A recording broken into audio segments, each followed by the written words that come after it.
오늘 하나님께서 우리에게 주시는 말씀은 고린도전서 4장 1절부터 5절까지의 말씀입니다.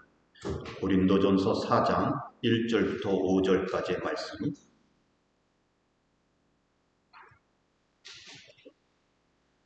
한 절씩 교독하시겠습니다. 사람은 이와 같이 우리를 그리스도의 일꾼이요 하나님의 비밀을 맡은 관리인으로 보아야 합니다.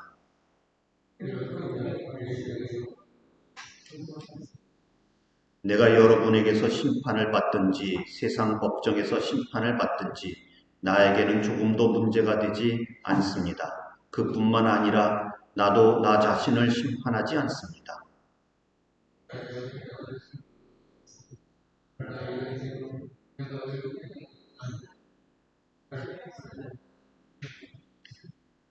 오절 다 같이 읽겠습니다. 시작. 그러므로 여러분은 주님께서 오실 때까지는 아무것도 미리 심판하지 마십시오.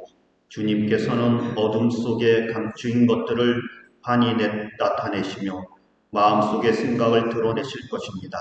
그때에 사람마다 하나님으로부터 칭찬을 받을 것입니다. 아멘. 오늘은 어머니 날인데 어머니 주일날 설교를 준비해서 하면 저도 이 어머니가 생각이 나서 설교를 하다가 눈물이 날 것 같고 그래서 이번 올해는 모르겠습니다. 다음 해는 또 어떨지 모르지만 우리가 그 고린도전서 강의하는 순서에 맞춰서 그냥 나가기로 합니다. 뉴욕 뉴욕시티 5번가에 가면은 명품점들이 쭉 있습니다. 그 중에 까르띠에라고 하는 명품점이 있습니다. 보석이나 향수, 시계, 무슨 액세서리 이런 것들을 파는 곳입니다. 우리 보스턴 뉴베리에도 까르띠에가 있다 그래요. 저는 많이 다녀봤는데도 있는지 없는지를 잘 모르겠는데 그런데 이 뉴욕 까르띠에의 이 회사에서 자기네 브랜드의 이름을 가치를 높이기 위해서 행사를 하나를 했는데 그게 뭐냐면 아주 거금을 투자해서 69캐럿 명품 다이아몬드를 그곳에 전시하는 일을 했답니다. 저는 이제 다이아몬드 이게 익숙하지가 않아서 69캐럿 그러면 한 주먹만한가? 이만 만두만가? 이런 생각을 했는데 찾아보니까 우리 1센트짜리보다도 좀 작은 사이즈랍니다.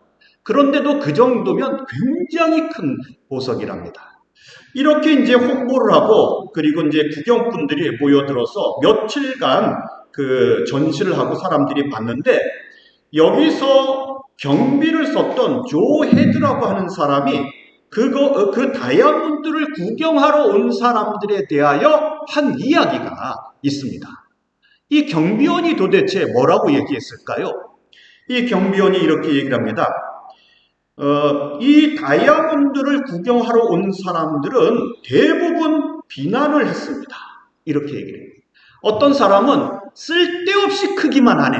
이렇게 얘기하기도 하고 어떤 사람은 아주 자랑스럽게 내가 그 다이아몬드에서 흠이 있는 것을 발견했어. 이러기도 하고 예쁘지도 않다고 그러면서 비난을 하더래요. 어떤 사람은 또 미리 알고 온 것이 분명한데도 들어오면서 우연하게 어쩌다가 지나가다가 우연하게 이거를 알고 들어온 척하면서 자기는 속물이 아닌 것처럼 들어와서 구경을 하고 가는 사람도 있었답니다.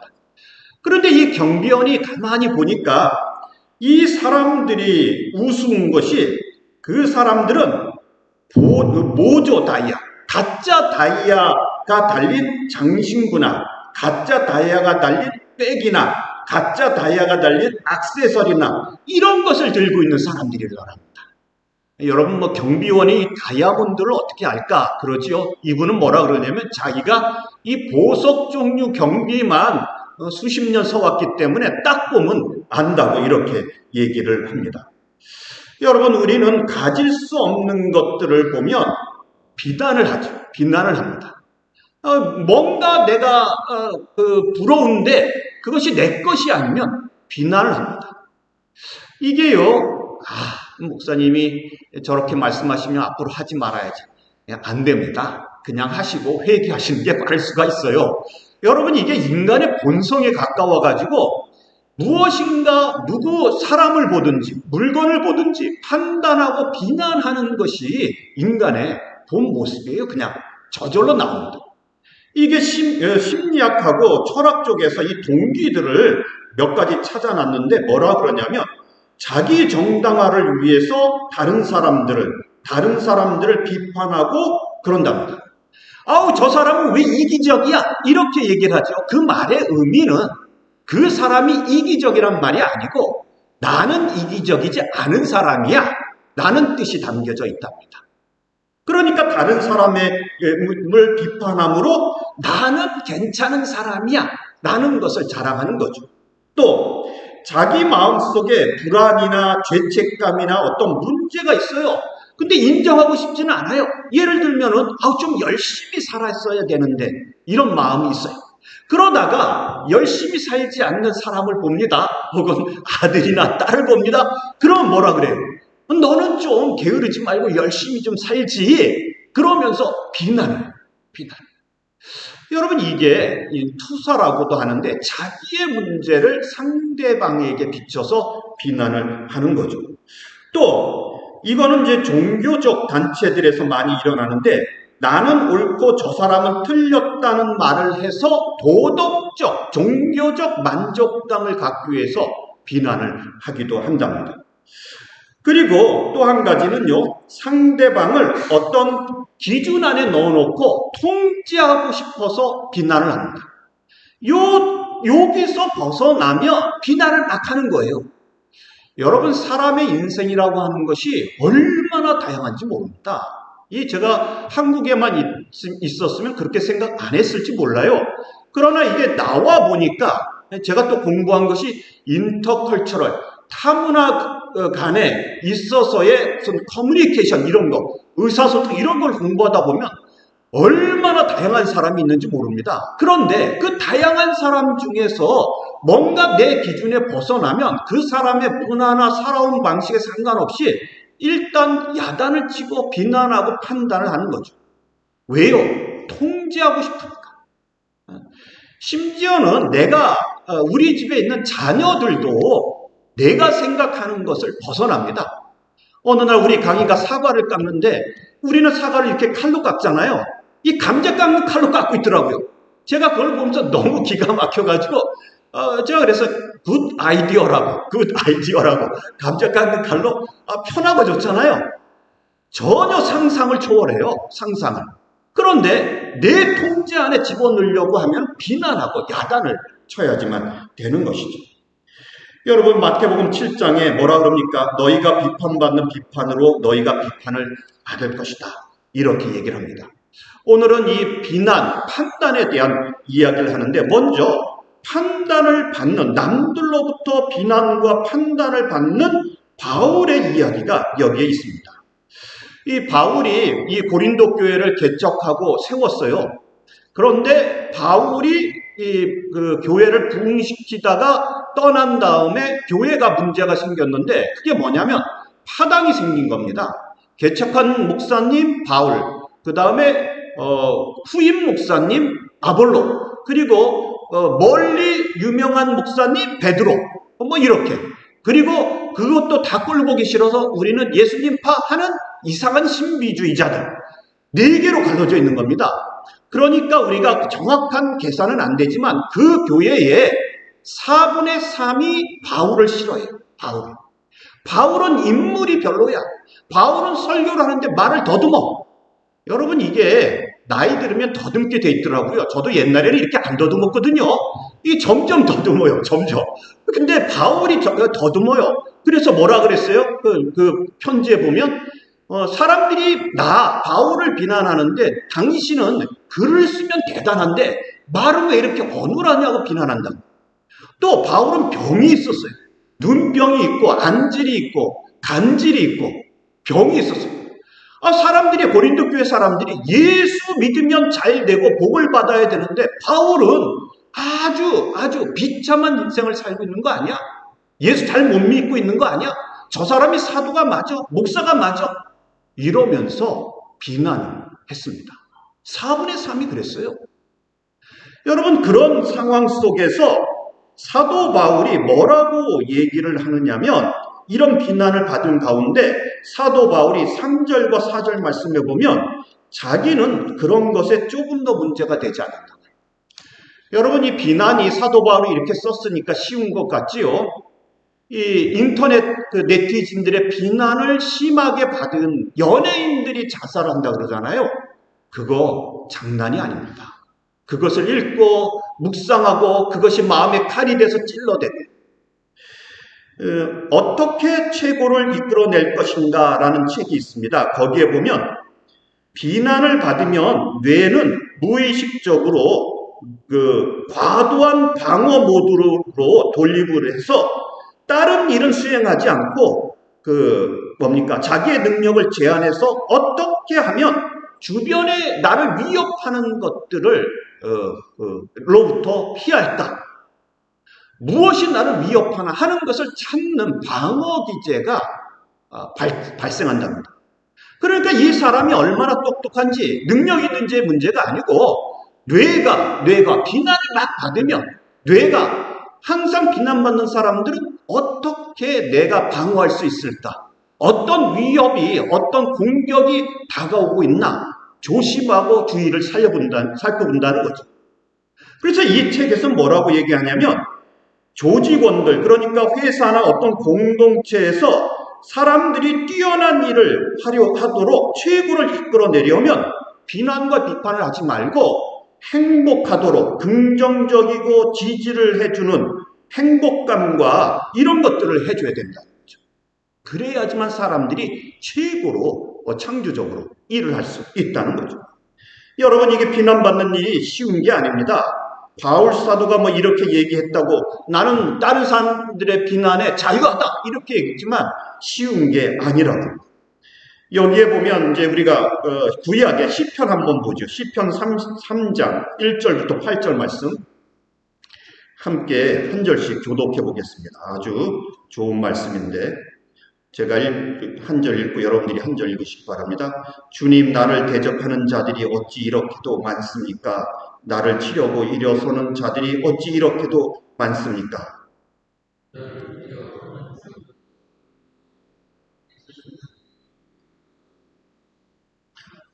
그러나 주님은 나를 에워싸 주는 방패, 나의 영광, 나의 머리를 들게 하시는 분이시니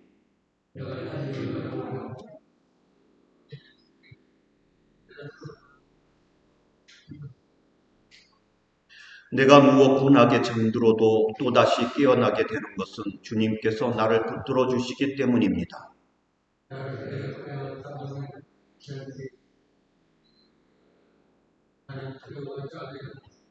주님, 일어나십시오. 나의 하나님, 이 몸을 구원해 주십시오. 주님께서 내 모든 원수들의 뺨을 치시고 악인들의 이를 부러뜨리셨습니다.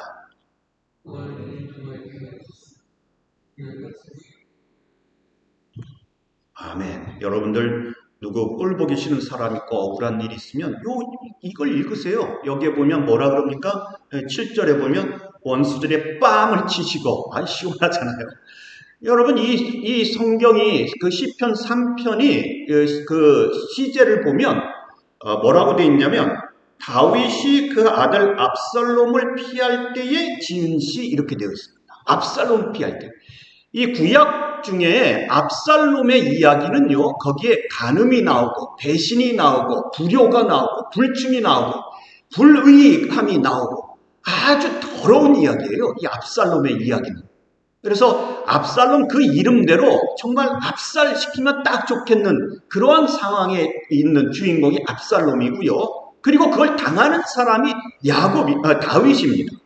그런데 다윗이 이 아들로부터 피난가면서 도망치는데 뭐라고 얘기를 하냐면 대적이 얼마나 많은지 천만대군이 나를 둘러싸고 공격하는 것처럼 그렇게 원수가 많다. 도망을 쳐요. 아들을 피해서. 아들이 나를 죽이려고 칼을 들고 덤벼들고 있단 말입니다.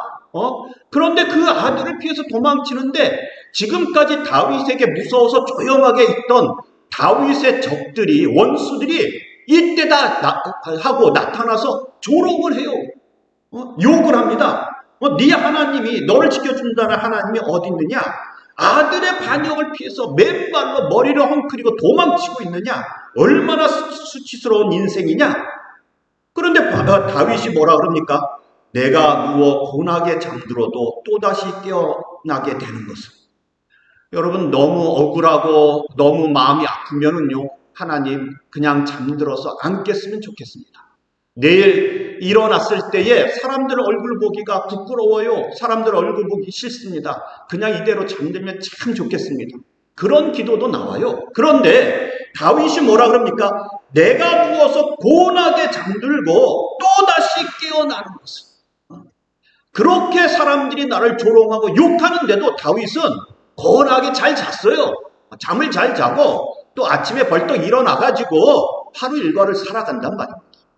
이렇게 되어지는 것은 하나님께서 나를 붙들어 주시기 때문입니다. 그러면서 6절에서는 천만대군이 나를 둘러싸고 있을지라도 나는 두렵지 않습니다.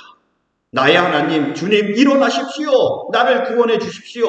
주님께서 벌써 원수의 빵을 치시고 그 원수의 이를 뿌려뜨리셨군요. 이렇게 찬양을 하고 있는 거죠. 여러분, 우리에게 이런 일들이 일어나면 부끄러워서 정말 죽고 싶은 마음밖에 일어나지 않습니다. 여러분, 정말 그 연예인들이 자살하는 이야기를 보면은 옛날에는 왜 그랬을까? 이런 말밖에 생각이 안 나는데 세월을 살다 보니까 얼마나 힘들었을까? 이런 마음이 드는 거죠. 그 많은 욕설과 그 많은 공격과 그 많은 비난과 설명할 수도 없고 말한다고 해도 들어주는 사람이 없는 그 답답함 속에서 자기가 생각할 수 있는 최선의 방식은 자살밖에 없으니까 그 길을 선택한 거죠. 죽고 나면 또 자살했다고 욕을 해요.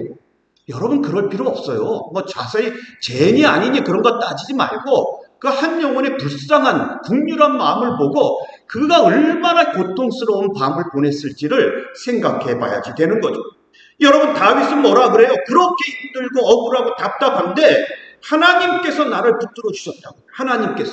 하나님께서 나의 방패가 되시고 영광이 되시고 하나님께서 계시니 나는 다시 일어날 것이라 얘기하고 있는 것이죠. 여러분, 예수님께서도요, 고난을 당하셨습니다. 예수님께서도 조롱을 당하셨어요. 예수님께서도 힘든 인생을 사셨어요.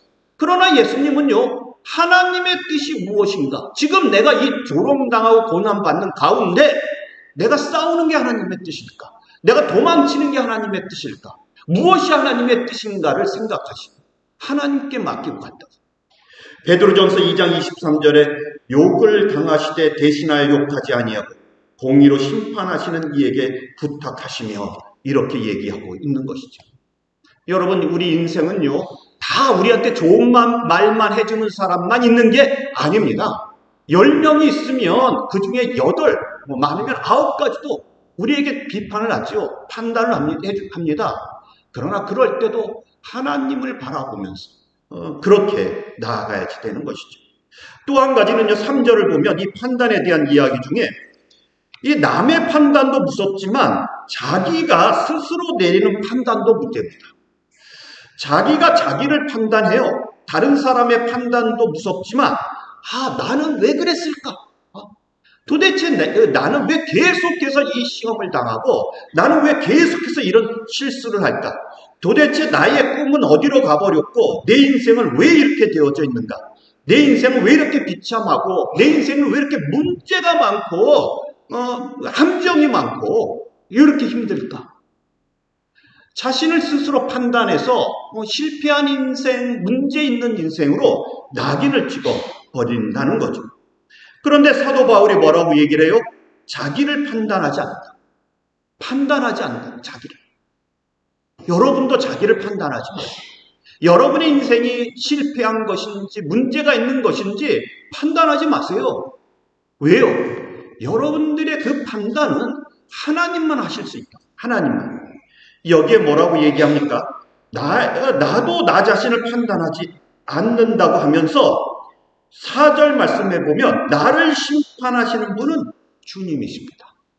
내가 살아가고 있는 인생 걸음이 이것이 꽃인지 이것이 화려한 그 길로 가는 것인지 하나님의 영광된 길인지 모릅니다.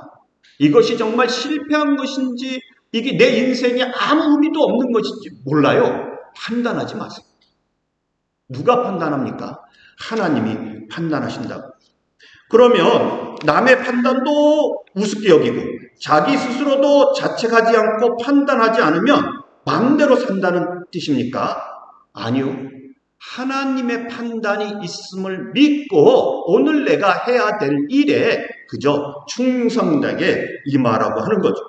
5절 말씀에 뭐라 그럽니까? 감추어진 것이 드러나고 마음의 뜻이 나타나고 그때가 되면 하나님께서 칭찬하실 사람은 칭찬하고 벌 줄 사람은 벌 줘요. 그러니까 지금 우리는 내가 뭐 잘났느니 못났느니 내가 잘했느니 못했느니 이런 판단하지 말고 죽고 싶다 이런 생각도 하지 말고 오늘 내가 주어진 하루에 한 걸음씩만 한 걸음 걸어갈 것만 생각하면서 가야 된다는 거죠. 여러분이 자신을 판단하는 사람들의 문제가 뭐냐면 대부분의 경우가 자기를 자책하는 열등감으로 빠지거나 자기를 자랑하는 교만함으로 빠집니다. 두 가지 다 불신앙이에요. 두 가지 다. 자기를 자랑하고 막 이런 교만함도 하나님을 멀리하는 불신앙이고 나는 부족해, 나는 안 돼, 나는 문제가 많아, 나는 죽어야 돼. 이것도 불신앙이에요. 하나님을 인정하지 않으니까 그러니까 열등감을 가져. 이 두 가지 열등감과 교만함은 똑같은 거예요. 형제예요. 쌍둥이에요. 이 두 가지가 같이 나타나는 것인데 자기를 판단하는 사람들에게 주로 나타나는 것이 그것이라는 거죠. 여러분 우리 신앙생활이라는 게 뭐예요? 신앙생활은요. 내가 나를 보고 내가 세상을 보던 것을 멈추고 하나님을 바라보는 하나님. 내가 생각하던 것을 멈추고 하나님의 뜻을 찾는 게 신앙생활이에요.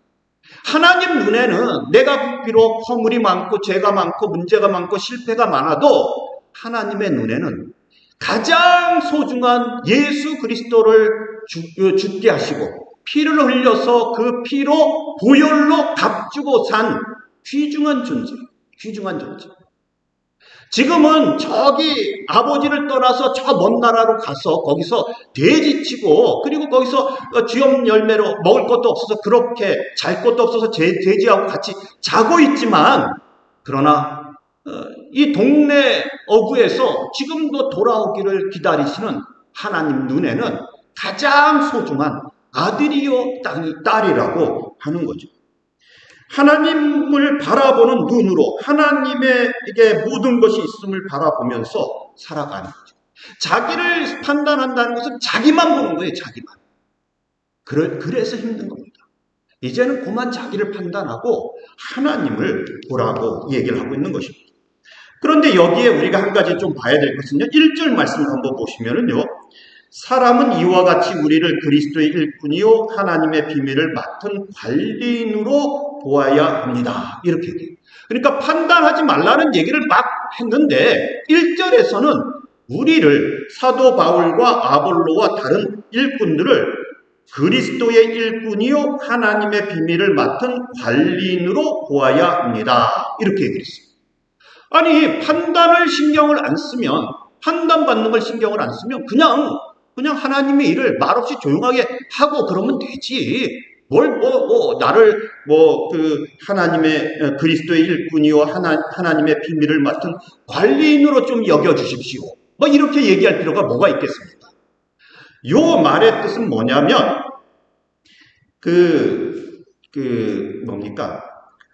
자기를 사도 바울을 판단하는 데 있어서 내 외모를 가지고 판단하고 내가 병든 것 가지고 판단하고 내가 말을 잘 못하는 것 가지고 판단하는 거 그거는 좋다 이거예요. 좋다는 겁니다. 그럴 수 있다는 겁니다. 그러나 너희들이 교인들이 고린도 교회가 사도 바울을 판단할 때에 정말 중요한 것은 다른 것이 아니라 내가 전하는 복음이 정말 그리스도의 복음인지를 보라는 얘기입니다. 다른 게 아닙니다. 내 외모나 내 뭐 지식이나 내 말하는 거나 내 건강이나 뭐 이런 거가 아니라 이 사도 바울이 복음을 전하고 있는가? 그리스도의 십자가를 전하고 있는가? 이것을 보라는 겁니다. 이것을. 내가 전하는 복음을 보고 그것을 믿으라는 이야기를 하고 있어요. 그것을 믿으라. 그 얘기입니다. 그리스도의 하나님의 비밀, 이 예수 그리스도의 복음에 대한 이야기. 그 다음에 2절 보면은요, 이런 경우에 관리인에게 요구하는 것은 신실성입니다. 이렇게 얘기합니다. 여기서 이제 그 교회의 임직 때 가장 많이 쓰는 말인 그 구절인데, 맡은 자에게 구할 것은 충성이니라. 이렇게 크게 써가지고 막 주고 그러거든요. 여기서 말하는 충성은요, 열심히 일하는 것도 있겠지만, 이것은 하나님의 그 비밀, 예수 그리스도의 십자가의 복음에만 매여 있다는 뜻이에요. 다른 게 아닙니다.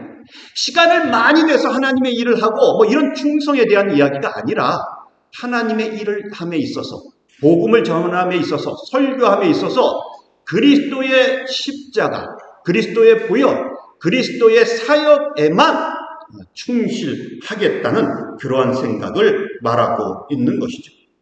여러분, 교회에서 십자가 얘기하기 불편합니다. 목사인 저도 힘들 때가 있어요. 불편하거든요. 그 십자가, 여기 예수님 안 보이시잖아요. 여기 십자가에 보면. 빨개 벗은 예수님 십자가 안 씁니다. 요즘은. 보기 흉하니까. 그리고 거기서 죽었다는 얘기 맨날 하고, 고난에 대한 이야기 맨날 하고 그러는데, 뭐 그렇게 십자가 얘기만 자꾸 하면 교인 나간다는 그런 분도 있었어요. 여러분, 그러나 교회가 뭡니까? 교회는 예수 그리스도의 십자가, 보혈 위에 세워져야지 된다는 것이죠.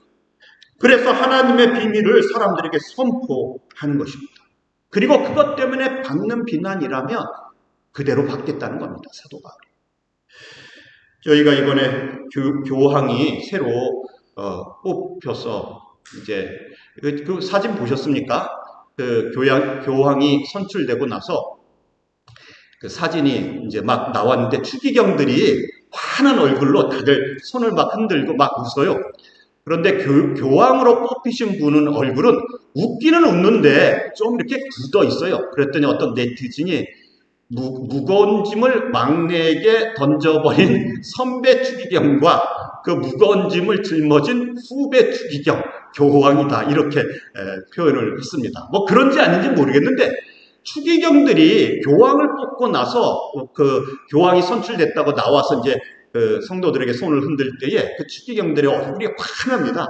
그리고 이제 그 교황이 뽑힌 분은 나와서 이제 손을 흔들 때 얼굴이 조금 굳어 있는 모습이었는데 1517년에 그 독일의 수도사 마틴 루터가 종교개혁을 일으키기 시작하는 것이 이 면죄부에 대한 그 99개조 방반문에서 시작을 합니다.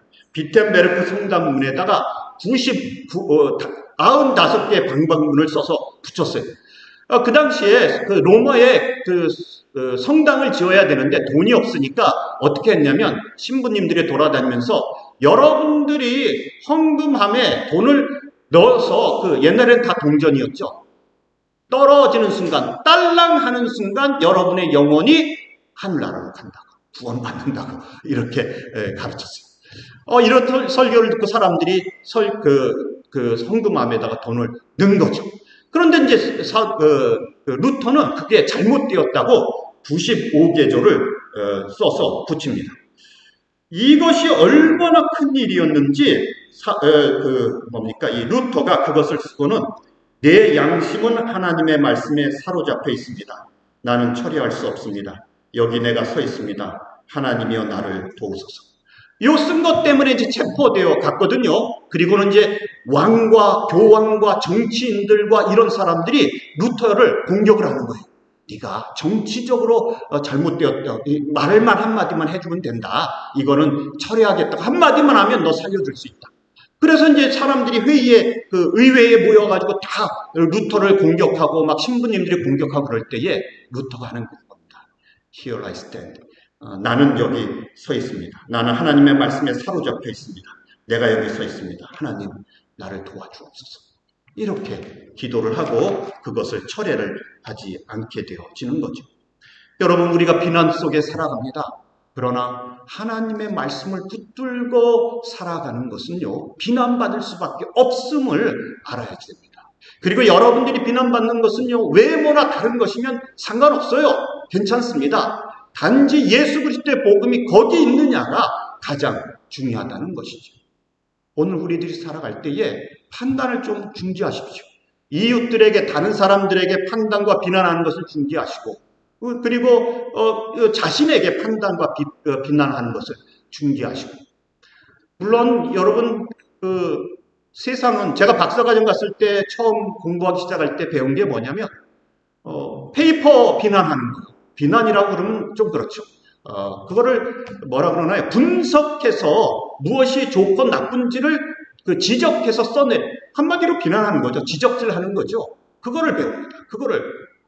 그래서 이 페이퍼나 어떤 글이나 책을 딱 보면, 이거는 이러이러한 흐름인데 이게 문제고 이게 좋은 점이구나, 이렇게 알 수 있도록 그거를 배웁니다.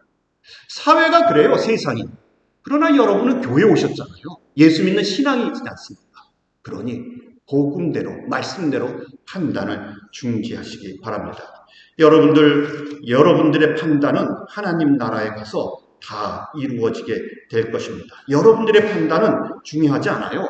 세상 사람들의 판단도 중요하지 않습니다. 오직 주님 앞에 설 때에, 그때에 받는 판단이 가장 중요하다고 말씀하시는 거지요. 다 같이 기도드리시겠습니다.